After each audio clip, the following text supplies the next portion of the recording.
చెమట ఈ ధాన్యమైంది. ఈ సంక్రాంతికి గోమాతకు నైవేద్యం పెడదాం. నాన్న, పంట లేకుంటే పండుగ జరగదా? లేదమ్మా సీత, పంటలు పండకపోతే మన జీవితం ఆగిపోతుంది. అవును నాన్న, రైతుకి ఇంత కష్టాలా? ఇప్పుడు అన్ని మిషన్లే కదా, ఎందుకంత హడావడి? షాప్లో అన్ని దొరుకుతాయి కదా. షాపుల్లో అన్నం ముందు మన పొలాల్లోనే పుట్టిందిరా నాన్న. రవి, ఒక గింజ పుట్టాలంటే రైతు విత్తనం నాటి వాన కోసం ఎదురు చూడాలి, ఎండలోనే పని చేయాలి. మాల్స్లో బియ్యం పుట్టవు నాన్న, బియ్యం పంట పొలాల్లో పండుతాయి. అంతేకాదు, ఒక గింజ పుట్టాలంటే రైతు, విత్తనం, సూర్యుడు, వర్షం 4 కలిసి ప్రార్థన చేయాలి. సరే తాతయ్య, రైతులకు పండుగలు ఎందుకు ఇంత ముఖ్యమయ్యాయి? అందులో సంక్రాంతి పండుగ పెద్ద పండుగగా ఎందుకు భావిస్తారు? సంక్రాంతి అంటే రైతు కళ్ళలో వెలుగు, ఇంట్లో పంట పొలాలలో ఆనందం. సంక్రాంతి 3 రోజుల పండుగ. భోగి అంటే పాత బాధల్ని కాల్చివేయడం, కొత్త సంవత్సరంలో భోగభాగ్యాలను కోరుకోవడం. మకర సంక్రాంతి సూర్యుడికి కృతజ్ఞతలు తెలుపుతూ, ప్రకృతిని పూజిస్తూ కుటుంబ సంతోషాలకు ప్రతీక. కనుమ పశువులకు గౌరవం, మానవ జంతువుల బంధాన్ని, ప్రకృతితో అనుబంధాన్ని సూచిస్తుంది.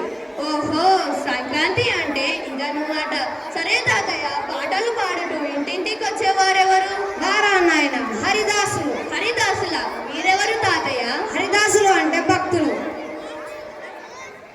హరి హరియో శ్రీమన్నారాయణ గోవింద గోవింద. నేను భిక్ష రావడానికి రాలేదు నాయన, నేను భక్తి పంచడానికి వస్తాను. సంక్రాంతి అంటే పంట పండిన ఆనందాన్ని, ఆ ఆనందాన్ని ఇంటింటికి పాఠాలుగా పనిచేస్తుంది. హరి హరి, రైతు కష్టాన్ని గుర్తు చేసుకోవాలి, దేవుడు ఇచ్చిన పంటకు కృతజ్ఞతలు తెలపాలి. గోవింద గోవింద. తాతయ్య, ఇప్పుడు అర్థమైంది హరిదాసులు అంటే వీళ్ళు మన సంస్కృతిని బ్రతికిస్తున్నారని.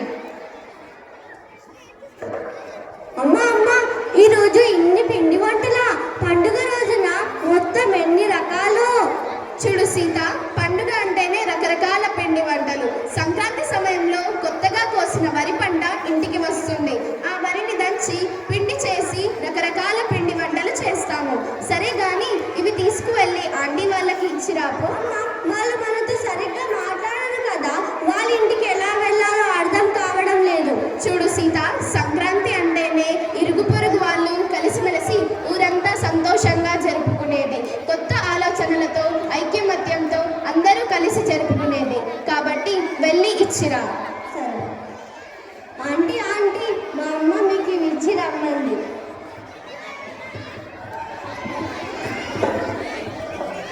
ఆ రోజు చిన్న గొడవతో విడిపోయాము, కానీ నీ కుటుంబం లాగా మమ్మల్ని అనుకోవడం చాలా ఆనందంగా ఉంది. అవునక్క, మనమందరం ఇన్ని రోజులు కలిసిమెలిసి ఉన్నాము. ఇప్పుడు కూడా అలానే ఉందాము. లక్ష్మి, ఈరోజు నేను చాలా ఆనందంగా ఉన్నాను. నీవు మా కోసం ఎన్నో పంపించావు. మన బంధం ఇలాగే ఉండాలి. కలిసి ఉంటే కలలు సుఖం. మనమందరం కలిస్తేనే ఈ పండుగ.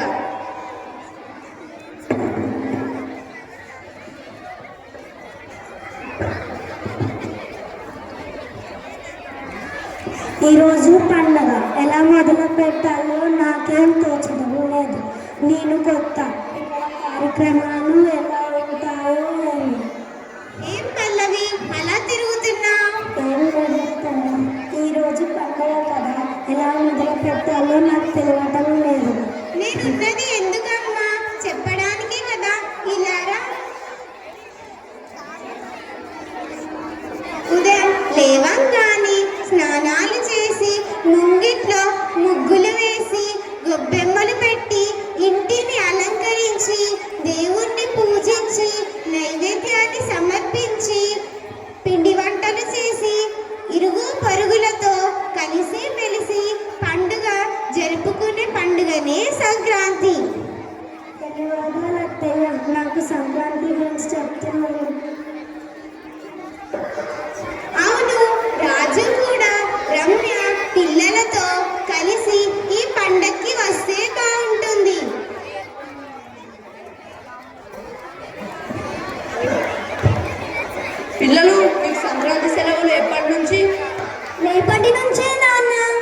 అవునా పిల్లలు, మనం సంక్రాంతి సెలవుల్లో నాగమ్మ వాళ్ళ ఇంటికి వెళ్ళి మళ్ళీ వచ్చేద్దాం. రెడీ కాండి. అవునా నాన్న? ఓ వావ్! అక్కడ నేను గాలిపటాలు ఎగురవేయొచ్చు, ఫ్రెండ్స్ తో ఆడుకోవచ్చు. రమ్య, బట్టలు చదువు.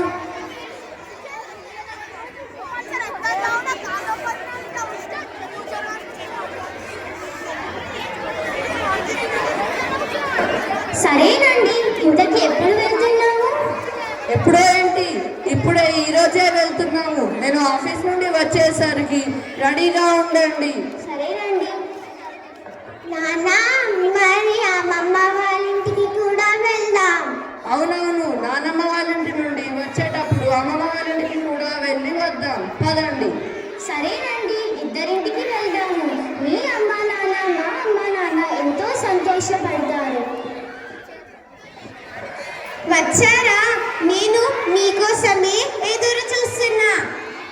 ఈ పండుగను అందరం కలిసి మెలిసి జరుపుకుందాం. సరే అమ్మా. ఈ పండుగను మనం ఎంతో సంతోషంగా జరుపుకుందాం. పిన్ని,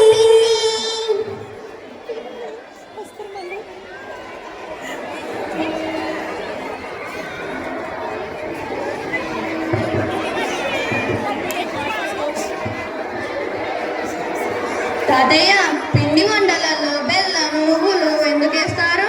సంక్రాంతి సమయంలో సూర్యుడు మకర రాశిలోకి ప్రవేశిస్తాడు. ఇది శీతాకాలం కాబట్టి శరీరానికి వేడిని ఇచ్చే ఆహారం చాలా అవసరం. పిండి వంటలలో వాడే బెల్లం, నెయ్యి, నువ్వులలో శరీరానికి వేడినిచ్చేదిగా ఆయుర్వేదం చెబుతుంది.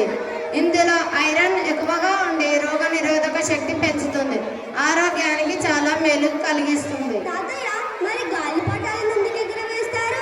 తల్లి, సూర్యుడికి కృతజ్ఞతలు తెలుపుతూ సంక్రాంతి రోజు సూర్యుడు దక్షిణం నుండి ఉత్తరంలోకి ప్రవేశిస్తాడు. ఆ సందర్భంగా సూర్యుడికి కృతజ్ఞతలు తెలుపుతూ గాలిపటాలు ఎగురవేస్తారు. తాతయ్య, ఈరోజు నేను సంక్రాంతి పండుగ ప్రాధాన్యతను తెలుసుకున్నాను. నేను బయటకు వెళ్ళి మా స్నేహితులకు కూడా చెప్తాను. ధన్యవాదాలు తాతయ్య.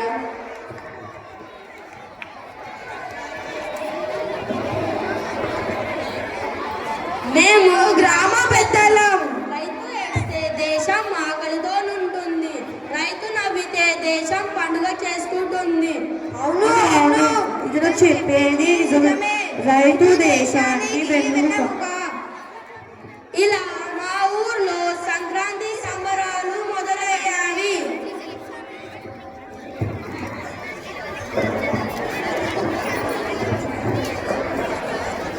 కొత్త పంటకు కృతజ్ఞత తెలుపుతూ ఆరోగ్యానికి అనుకూలమైన ఆహారం, కుటుంబంలోని ఐక్యత, ప్రాచీన సంస్కృతి పరిరక్షణ ఈ పండుగ. కాబట్టి భోగిని భోగభాగ్యాలతో, సంక్రాంతిని సిరి సంపదలతో, కనుమ కనుల విందుగా జరుపుకోవాలని కోరుకుంటూ ముందుగా అందరికీ సంక్రాంతి శుభాకాంక్షలు. సంక్రాంతి శుభాకాంక్షలు.